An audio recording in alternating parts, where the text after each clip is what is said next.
आज श्रीमद् भगवत गीता के तीसरे अध्याय के श्लोक नंबर 30, 31, 32 एवं 33 का अध्ययन करेंगे और इसमें दिए हुए उपदेश और ज्ञान को अपने जीवन में उतारने की कोशिश करेंगे। तो देखते हैं 30वें श्लोक में क्या दिया हुआ है। इससे पहले भगवान ने अर्जुन को क्या उपदेश दिया है इसके बारे में अध्ययन करते हैं, फिर 30वें श्लोक में जाएंगे। अर्जुन की प्रार्थना के अनुसार भगवान ने उसे एक निश्चित कल्याणकारक साधन बतलाने के उद्देश्य से चौथे श्लोक से लेकर यहाँ तक यह बात सिद्ध की कि मनुष्य किसी भी स्थिति में क्यों न हो उसे अपने वर्ण, आश्रम, स्वभाव और परिस्थिति के अनुरूप विहित कर्म करते ही रहना चाहिए। इस बात को सिद्ध करने के लिए पूर्व श्लोकों में भगवान ने कर्मशः निम्नलिखित बातें कही हैं। पहला, कर्म किए बिना नैष्कर्म्य सिद्धि रूप कर्मनिष्ठा नहीं मिलती। दूसरा, कर्मों का त्याग कर देने मात्र से ज्ञान निष्ठा सिद्ध नहीं होती। तीसरा, एक क्षण के लिए भी मनुष्य सर्वथा कर्म किए बिना नहीं रह सकता। चौथा, बाहर से कर्मों का त्याग करके मन से विषयों का चिंतन करते रहना मिथ्याचार है। पांचवा, मन इंद्रियों को वश में करके निष्काम भाव से कर्म करने वाला श्रेष्ठ है। छठा, कर्म न करने की अपेक्षा कर्म करना श्रेष्ठ है। सातवां, बिना कर्म किए शरीर निर्वाह भी नहीं हो सकता।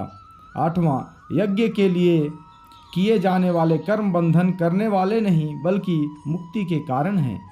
नौवां, कर्म करने के लिए प्रजापति की आज्ञा है और निस्वार्थ भाव से उसका पालन करने से श्रेय की प्राप्ति होती है। 10वां, कर्तव्य का पालन किए बिना भोगों का उपभोग करने वाला चोर है। 11वां, कर्तव्य पालन करके यज्ञ शेष से शरीर निर्वाह के लिए भोजन आदि करने वाला सब पापों से छूट जाता है। 12वां, जो यज्ञ आदि न करके केवल शरीर पालक के लिए भोजन पकाता है वह पापी है। 13वां, कर्तव्य कर्म के त्याग द्वारा सृष्टि चक्र में बाधा पहुंचाने वाले मनुष्य का जीवन व्यर्थ और पापमय है। 14वां, अनासक्त भाव से कर्म करने से परमात्मा की प्राप्ति होती है। 15वां, पूर्व काल में जनक आदि जनकादि ने भी कर्मों द्वारा ही सिद्ध प्राप्ति की थी। 16वां, दूसरे मनुष्य श्रेष्ठ महापुरुष का अनुकरण करते हैं, इसलिए श्रेष्ठ महापुरुष को कर्म करना चाहिए। 17वां, भगवान को कुछ भी कर्तव्य नहीं है तो भी वे लोक संग्रह के लिए कर्म करते हैं। 18वां, ज्ञानी के लिए कोई कर्तव्य नहीं है तो भी उसे लोक संग्रह के लिए कर्म करना चाहिए।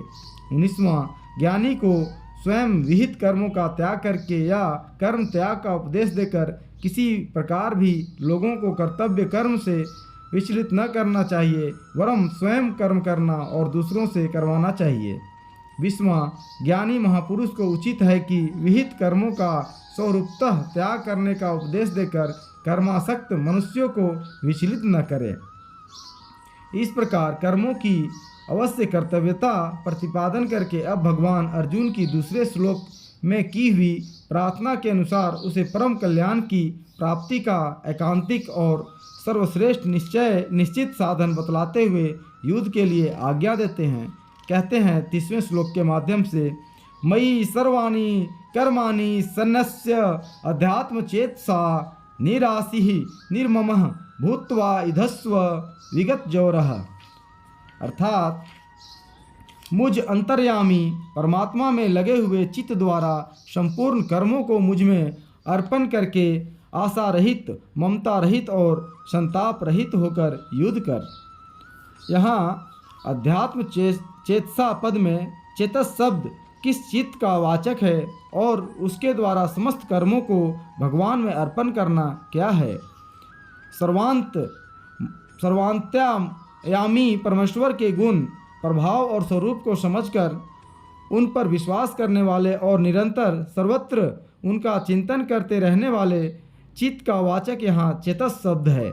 इस प्रकार के चित्त से जो भगवान को सर्वशक्तिमान, सर्वाधार, सर्वव्यापी, सर्वज्ञ, सर्वेश्वर तथा परम प्राप्य, परम गति, परम हितैषी, परम प्रिय, परम सुहृद और परम दयालु समझकर अपने अंतःकरण और इंद्रियों सहित शरीर को, उनके द्वारा किए जाने वाले कर्मों को और जगत के समस्त पदार्थों को भगवान के जानकर उन सब में ममता और आसक्ति का सर्वथा त्याग कर देना तथा मुझ में कुछ भी करने की शक्ति नहीं है। भगवान ही सब प्रकार की शक्ति प्रदान करके मेरे द्वारा अपने इच्छानुसार यथा योग्य समस्त कर्म करवा रहे हैं। मैं तो केवल निमित्त मात्र हूँ। इस प्रकार अपने को सर्वथा भगवान के अधीन समझकर भगवान के आज्ञानुसार उन्हीं के लिए उन्हीं की प्रेरणा से जैसे वे करावे वैसे ही समस्त कर्मों को कठपुतली की भांति करते रहना। उन कर्मों से या उनके फल से किसी प्रकार का भी अपना मानसिक संबंध न रहकर सब कुछ भगवान का समझना, यही अध्यात्म चित्त से समस्त कर्मों को भगवान में समर्पण कर देना है। इसी प्रकार भगवान में समस्त कर्मों का त्याग करने की बात 12वें अध्याय के 6ठे श्लोक में तथा 18वें अध्याय के 97वें और 66वें श्लोक में भी कही गई है। आगे जानते हैं, उपर्युक्त प्रकार से समस्त कर्म भगवान में अर्पण कर देने पर आशा, ममता और संताप का तो अपने आप ही नाश हो जाता है। फिर यहाँ आशा, ममता और संताप से रहित होकर युद्ध करने के लिए कहने का क्या भाव है? भगवान में अध्यात्म चित्त से समस्त कर्म समर्पण कर देने पर आशा, ममता और संताप नहीं रहते। इसी भाव को स्पष्ट करने के लिए यहाँ भगवान ने अर्जुन को आशा, ममता और संताप से रहित होकर युद्ध करने के लिए कहा है। अभिप्राय यह है कि तुम समस्त कर्मों का भार मुझ पर छोड़कर सब प्रकार से आशा, ममता, राग, द्वेष और हर्ष, शोक आदि विकारों से रहित हो जाओ और ऐसे होकर मेरी आज्ञा के अनुसार युद्ध करो। इसलिए यह समझना चाहिए कि कर्म करते समय या उनका फल भोगते समय जब तक साधक की उन कर्मों में या भोगों में ममता, आसक्ति या कामना है अथवा उसके अंतःकरण में राग, द्वेष, हर्ष, शोक आदि विकार होते हैं, तब तक उसके समस्त कर्म भगवान के समर्पित नहीं हुए हैं। आगे अब 31वें श्लोक के माध्यम से जानते हैं क्या दिया हुआ है।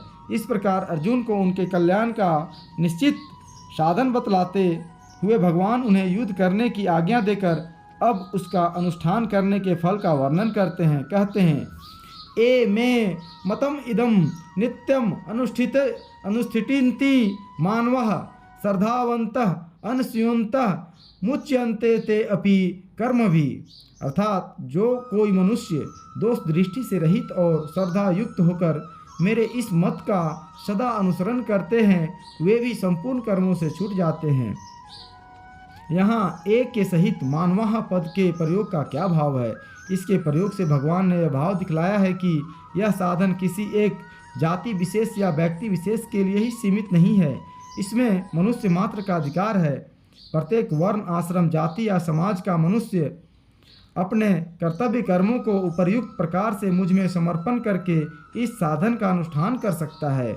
आगे जानते हैं, श्रद्धावन्तः और अनसूयन्तः इन दोनों पदों का क्या भाव है? इन दोनों पदों के प्रयोग से भगवान ने यह भाव दिखलाया है कि जिन मनुष्य की मुझ में दोष दृष्टि है, जो मुझे साक्षात परमेश्वर न समझकर साधारण मनुष्य मानते हैं और जिनका मुझ पर विश्वास नहीं है, वे इस साधन के अधिकारी नहीं हैं। इस साधन का अनुष्ठान वे ही मनुष्य कर सकते हैं जो मुझ में किसी प्रकार की दोष दृष्टि नहीं करते और सदा श्रद्धा भक्ति रखते हैं। अतएव इस साधन का अनुष्ठान करने की इच्छा वाले को उपर्युक्त गुणों से संपन्न हो जाना चाहिए। इसके बिना इस साधन का अनुष्ठान करना तो दूर रहा, इसे समझना भी कठिन है। आगे जानते हैं, नित्यम पद मतम का विशेषण है या अनुतिष्ठति का। यहाँ भगवान का मत तो नित्य है ही, अतः उसका विशेषण मान लेने में भी कोई हानि की बात नहीं है। पर यहाँ उसे अनुतिष्ठन्ति क्रिया का विशेषण मानना अधिक उपयोगी मालूम होता है। अभिप्राय यह है कि उपर्युक्त साधक को समस्त कर्म सदा के लिए भगवान में समर्पित करके अपनी सारी क्रियाएं उसी भाव से करनी चाहिए। यहाँ अपि पद का प्रयोग करके वे भी संपूर्ण कर्मों से छूट जाते हैं। इस कथन का क्या भाव है? इससे भगवान ने अर्जुन को यह भाव दिखलाया है कि जब इस साधन के द्वारा दूसरे मनुष्य भी समस्त कर्मों से मुक्त हो जाते हैं, अर्थात जन्म मरण रूप कर्म बंधन से सदा के लिए मुक्त होकर परम कल्याण स्वरूप मुझ परमात्मा को प्राप्त हो जाते हैं, तब तुम्हारे लिए तो कहना ही क्या है। आगे अब 32वें श्लोक के माध्यम से जानते हैं क्या दिया हुआ है। इस प्रकार भगवान अपने उपर्युक्त मत का अनुष्ठान करने का फल बतलाकर अब उसके अनुसार न चलने में हानि बतलाते हैं। कहते हैं ए तु एतत् अविश्वन्तः न अनुष्टि अष्टन्ति मे मतम सर्वज्ञान विमूढ़ान तान विधि नष्टान अचेतस। अर्थात परंतु जो मनुष्य मुझ में दोषारोपण करते हुए मेरे इस मत के अनुसार नहीं चलते हैं, उन मूर्खों को तू संपूर्ण ज्ञानों में मोहित और नष्ट हुए ही समझ। यहाँ तू पद का क्या भाव है? पूर्व श्लोक में वर्णित साधकों से अत्यंत विपरीत चलने वाले मनुष्य की गति इस श्लोक में बतलाई जाती है। इसी भाव का द्योतक यहाँ तू पद है। भगवान में दोषारोपण करते हुए भगवान के मत के अनुसार न बरतना क्या है? भगवान ने साधारण मनुष्य समझकर उनमें ऐसी भावना करना या दूसरों से ऐसा कहना कि ये अपनी पूजा कराने के लिए इस प्रकार का उपदेश देते हैं, समस्त कर्म इनके अर्पण कर देने से ही मनुष्य कर्म बंधन से मुक्त हो जाता हो, ऐसा कभी नहीं हो सकता। आदि यह भगवान में दोषारोपण करना है और ऐसा समझकर भगवान के कथनानुसार ममता, आसक्ति और कामना का त्याग न करना, कर्मों को परमेश्वर के अर्पण न करके अपनी इच्छा के अनुसार कर्मों में बरतना और शास्त्र विहित कर्तव्य कर्मों का त्याग कर देना, यही भगवान में दोषारोपण करते हुए उनके मत के अनुसार न चलना है। आगे जानते हैं अचेतसः पद किस श्रेणी के मनुष्यों का वाचक है और उनको संपूर्ण ज्ञानों में मोहित तथा नष्ट हुए समझने के लिए कहने का क्या भाव है। जिनके मन दोषों से भरे हैं, जिनमें विवेक का अभाव है और जिनका चित्त वश में नहीं है, ऐसे मूर्ख तामसी मनुष्यों का वाचक अचेतसः पद है। उनको संपूर्ण ज्ञानों में मोहित और नष्ट हुए समझने के लिए कहने का यह भाव है कि ऐसे मनुष्यों की बुद्धि विपरीत हो जाती है। वे लौकिक और परलौकिक सब प्रकार से सुख साधनों को विपरीत ही समझने लगते हैं। इसी कारण वे विपरीत आचरणों में प्रवृत्त हो जाते हैं। इसके फलस्वरूप उनका इस लोक और परलोक में पतन हो जाता है। वे अपनी वर्तमान स्थिति से भी भ्रष्ट हो जाते हैं और मरने के बाद उनको अपने कर्मों का फल भोगने के लिए शुकर, कुकर आदि नीच योनियों में जन्म लेना पड़ता है या घोर नरकों में पड़कर भयानक यंत्रणाएं भोगनी पड़ती है। अब आगे 33वें श्लोक के माध्यम से जानते हैं क्या दिया हुआ है। पूर्व श्लोक में यह बात कही गई कि भगवान के मत के अनुसार न चलने वाला नष्ट हो जाता है। इस पर यह जिज्ञासा होती है कि यदि कोई भगवान के मत के अनुसार कर्म न करके हठपूर्वक कर्मों का सर्वथा त्याग कर दे तो क्या हानि है। इस पर कहते हैं सदृश्यम चेष्टते स्वस्यः प्रकृतेः ज्ञानवान अपि प्रकृतम यान्ति भूतानि निग्रह किम करिष्यति। अर्थात सभी प्राणी प्रकृति को प्राप्त होते हैं, अर्थात अपने स्वभाव के परवश हुए कर्म करते हैं। ज्ञानवान भी अपनी प्रकृति के अनुसार चेष्टा करता है, फिर इसमें किसी का हट क्या करेगा। यहाँ सभी प्राणी प्रकृति को प्राप्त होते हैं, इस कथन का क्या भाव है।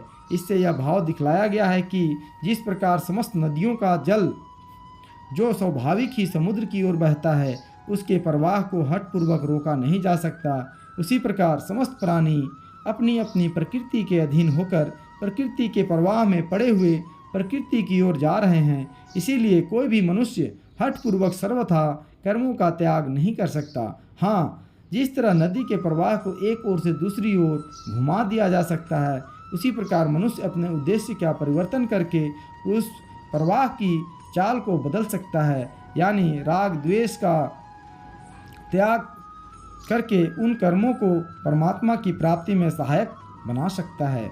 आगे जानते हैं प्रकृति शब्द का यहाँ क्या अर्थ है। जन्म जन्मांतर में किए हुए कर्मों के संस्कार जो स्वभाव के रूप में प्रकट होते हैं, उस स्वभाव का नाम प्रकृति है। आगे जानते हैं यहाँ ज्ञानवान शब्द किसका वाचक है। परमात्मा के यथार्थ तत्व को जानने वाले भगवान प्राप्त महापुरुष का वाचक यहाँ ज्ञानवान पद है। आगे जानते हैं अपि पद के प्रयोग का क्या भाव है। अपि पद के प्रयोग से यह भाव दिखलाया है कि जब समस्त गुणों से अतीत ज्ञानी भी अपनी प्रकृति के अनुसार चेष्टा करता है, तब जो अज्ञानी मनुष्य प्रकृति के अधीन हो रहे हैं वे प्रकृति के प्रवाह को हठपूर्वक कैसे रोक सकते हैं। आगे जानते हैं, क्या परमात्मा को प्राप्त ज्ञानी महापुरुषों के स्वभाव भी भिन्न भिन्न होते हैं। अवश्य ही सबके स्वभाव भिन्न भिन्न होते हैं। पूर्व साधन और प्रारब्ध के भेद से स्वभाव में भेद होना अनिवार्य है। आगे फिर जानते हैं, क्या ज्ञानी का भी पूर्वार्जित कर्मों के संस्कार रूप स्वभाव से कोई संबंध रहता है। यदि नहीं रहता तो इस कथन का क्या अभिप्राय है कि ज्ञानी भी अपनी प्रकृति के अनुसार चेष्टा करता है।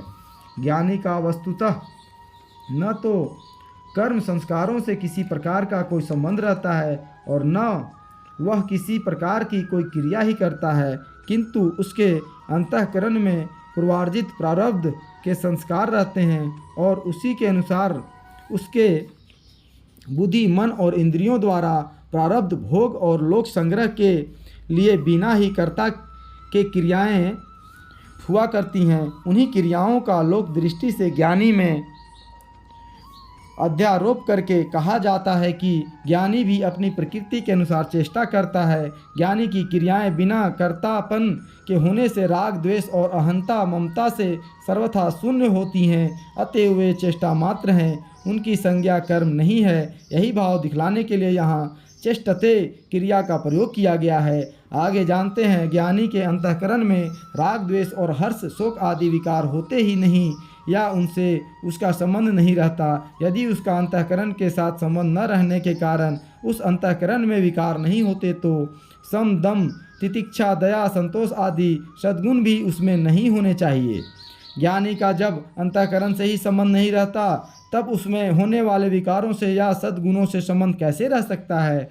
किंतु उसका अंतःकरण भी अत्यंत पवित्र हो जाता है। निरंतर परमात्मा के स्वरूप का चिंतन करते करते जब अंतःकरण में मल, विक्षेप और आवरण, इन तीनों दोषों का सर्वथा अभाव हो जाता है, तभी साधक को परमात्मा की प्राप्ति होती है। इस कारण उस अंतःकरण में अविद्या मूलक अहंता, ममता, राग, द्वेष, हर्ष, शोक, दंभ, कटप, काम, क्रोध, लोभ, मोह आदि विकार नहीं रह सकते। इनका उसमें सर्वथा अभाव हो जाता है। अतएव ज्ञानी महात्मा पुरुष के उस अत्यंत निर्मल और परम पवित्र अंतःकरण में केवल समता, संतोष, दया, क्षमा, निष्स्पृहता, शांति आदि सद्गुणों की स्वाभाविक स्फुरना होती है और उन्हीं के अनुसार लोक संग्रह के लिए उसके मन, इंद्रिय और शरीर द्वारा शास्त्र विहित कर्म किए जाते हैं। दुर्गुण और दुराचारों का उसमें अत्यंत अभाव हो जाता है। आगे जानते हैं, इतिहास और पुराणों की कथाओं में ऐसे बहुत से प्रसंग आते हैं जिनसे ज्ञानी सिद्ध महापुरुषों के अंतःकरण में भी काम, क्रोध आदि दुर्गुणों का प्रादुर्भाव और इंद्रियों द्वारा उनके अनुसार क्रियाओं का होना सिद्ध होता है। उस विषय में क्या समझना चाहिए। उदाहरण की अपेक्षा विधि वाक्य बलवान है और विधि वाक्य से भी निषेध परक वाक्य अधिक बलवान है। इसके सिवा इतिहास पुराणों की कथाओं में जो उदाहरण मिलते हैं उनका रहस्य ठीक ठीक समझ में आना कठिन भी है। इसलिए यही मानना उचित है कि यदि किसी के अंतःकरण में सचमुच काम, क्रोध आदि दुर्गुणों का प्रादुर्भाव हुआ हो और उनके अनुसार क्रिया हुई हो तब तो वह भगवत प्राप्त ज्ञानी महात्मा ही नहीं है, क्योंकि शास्त्रों में कहीं भी ऐसे विधि वाक्य नहीं मिलते जिनके बल पर ज्ञानी महात्मा में काम, क्रोध आदि अवगुणों का होना सिद्ध होता है, बल्कि उनके निषेध की बात जगह जगह आई है। गीता में भी जहाँ जहाँ महापुरुषों के लक्षण बतलाए गए हैं उनमें राग, द्वेष और काम, क्रोध आदि दुर्गुण और दुराचारों का सर्वथा अभाव दिखलाया गया है। हाँ, यदि लोक संग्रह के लिए आवश्यक होने पर उन्होंने स्वांग की भांति ऐसी चेष्टा की हो तो उसकी गणना अवश्य ही दोषों में नहीं है। आगे जानते हैं, फिर इसमें किसी का हठ क्या करेगा, इस कथन का क्या भाव है। इससे यही भाव दिखलाया है कि कोई भी मनुष्य हठपूर्वक क्षण मात्र भी कर्म किए बिना नहीं रह सकता। प्रकृति उससे जबरन कर्म करा लेगी। अतः मनुष्य को विहित कर्म का त्याग करके कर्म बंधन से छूटने का आग्रह न रखकर स्वभाव नियत कर्म करते हुए ही कर्म बंधन से छूटने का उपाय करना चाहिए। उसी में मनुष्य सफल हो सकता है। विहित कर्मों के त्याग से तो वह स्वेच्छाचारी होकर उल्टा पहले से भी अधिक कर्म बंधन में जकड़ा जाता है और उसका पतन हो जाता है। आगे जानते हैं, यदि सबको प्रकृति के अनुसार कर्म करने ही पड़ते हैं, मनुष्य की कुछ स्वतंत्रता नहीं है, तो फिर विधि निषेधात्मक शास्त्र का क्या उपयोग है। स्वभाव के अनुसार मनुष्य को शुभाशुभ कर्म करने ही पड़ेंगे और उन्हीं के अनुसार उसकी प्रकृति बनती जाएगी। ऐसी अवस्था में मनुष्य का उत्थान कैसे हो सकता है। शास्त्र विरुद्ध असत्य कर्म होते हैं राग द्वेष आदि के कारण, और शास्त्र विहित सत्कर्मों के आचरण में श्रद्धा भक्ति आदि सद्गुण प्रधान कारण हैं। राग द्वेष काम क्रोध आदि दुर्गुणों का त्याग करने में और श्रद्धा भक्ति आदि सद्गुणों को जागृत करके उन्हें बढ़ाने में मनुष्य स्वतंत्र है। अतएव दुर्गुणों का त्याग करके भगवान में और शास्त्रों में श्रद्धा भक्ति रखते हुए भगवान की प्रसन्नता के लिए कर्मों का आचरण करना चाहिए। इस आदर्श को सामने रखकर कर्म करने वाले मनुष्य के द्वारा निषिद्ध कर्म तो होते ही नहीं, शुभ कर्म होते हैं वे भी मुक्तिप्रद ही होते हैं, बंधन कारक नहीं। अभिप्राय यह है कि कर्मों को रोकने में मनुष्य स्वतंत्र नहीं है, उसे कर्म तो करने ही पड़ेंगे, परंतु सद्गुणों का आश्रय लेकर अपनी प्रकृति का सुधार करने में सभी स्वतंत्र हैं। ज्यों ज्यों प्रकृति में सुधार होगा त्यों ही त्यों क्रियाएं अपने आप ही विशुद्ध होती चली जाएंगी। अतएव भगवान की शरण होकर अपने स्वभाव का सुधार करना चाहिए, इसी से उत्थान हो सकता है। इस प्रकार 33वें श्लोक समाप्त हुआ। आज के लिए इतना ही, फिर मिलेंगे अगले श्लोक में। तब तक के लिए धन्यवाद।